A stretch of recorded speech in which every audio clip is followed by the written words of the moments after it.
Hi friends, வாங்க இன்றைக்கி kitchen விலாகரில் ரொம்ப டேஸ்டியான நண்டு குழம்பு எப்படி செய்கிறதுன்னு பார்க்கலாம். புரட்டாசி மாதம் விரதம் இருக்கிறவங்களுக்கு ரொம்ப சாரி, ஆனால் இந்த டிஷ்ஷை சேவ் பண்ணி வச்சுக்கோங்க, அப்புறம் கண்டிப்பாக உங்களுக்கு யூஸ்ஃபுல்லாக இருக்கும். இந்த நண்டு குழம்புக்கு நான் இன்றைக்கி நீல நண்டு தான் எடுத்திருக்கேன், ப்ளூ கிராப் தான் எடுத்திருக்கேன். இது வந்து நீங்கள் ப்ளூ கிராப் இல்லைனா கிங் கிராப்பில் பண்ணிங்கன்னா ரொம்ப டேஸ்ட்டாக இருக்கும். முதல்ல இதுக்கு ஒரு மசாலா ரெடி பண்ணணும். அதுக்கு 10 சின்ன வெங்காயம், 2 மீடியம் சைஸ் வெங்காயம், கொஞ்சம் இஞ்சி, கொஞ்சம் பூண்டு, 2 மீடியம் சைஸ் தக்காளி, கொஞ்சம் கருவேப்பிலை, இது எல்லாத்தையும் ரஃப்பாக சாப் பண்ணி வச்சுருக்கேன். ஏன்னா இது எல்லாத்தையும் நம்ம வதக்கிட்டு அரைக்க தான் போகிறோம். ஒரு கடாயில் 2 ஸ்பூன் நல்லெண்ணெய் சேர்த்துருக்கேன். எண்ணெய் நல்லா காஞ்சதும் 1.5 ஸ்பூன் மிளகு, 1/2 ஸ்பூன் சீரகம், 1 ஸ்பூன் சோம்பு சேர்த்து பொரிய விடுறேன்.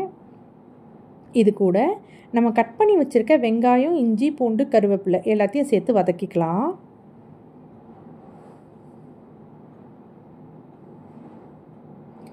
வெங்காயம் நல்லா வதங்கி வந்ததும் கட் பண்ணி வச்சுருக்க தக்காளி, கொஞ்சமாக உப்பு சேர்த்து இது எல்லாத்தையும் நல்லா வதக்கி ஆற வச்சு அரைச்சிக்கலாம்.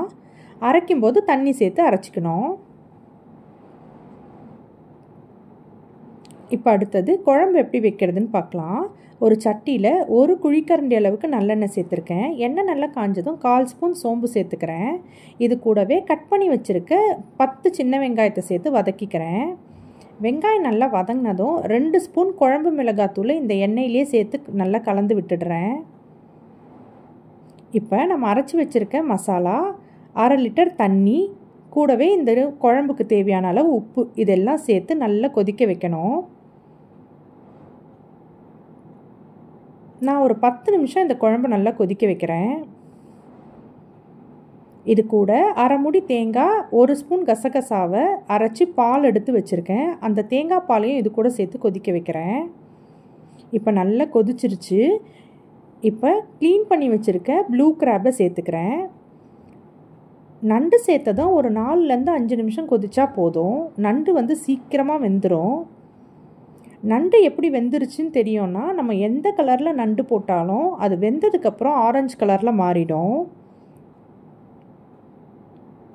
பாருங்கள், இந்த மாதிரி கலர் மாறிடும் நண்டு.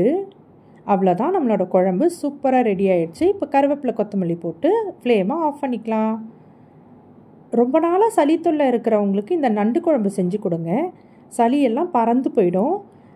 கண்டிப்பாக ட்ரை பண்ணி பார்த்துட்டு எப்படி இருந்ததுன்னு கமெண்ட் பண்ணுங்கள். பாய்.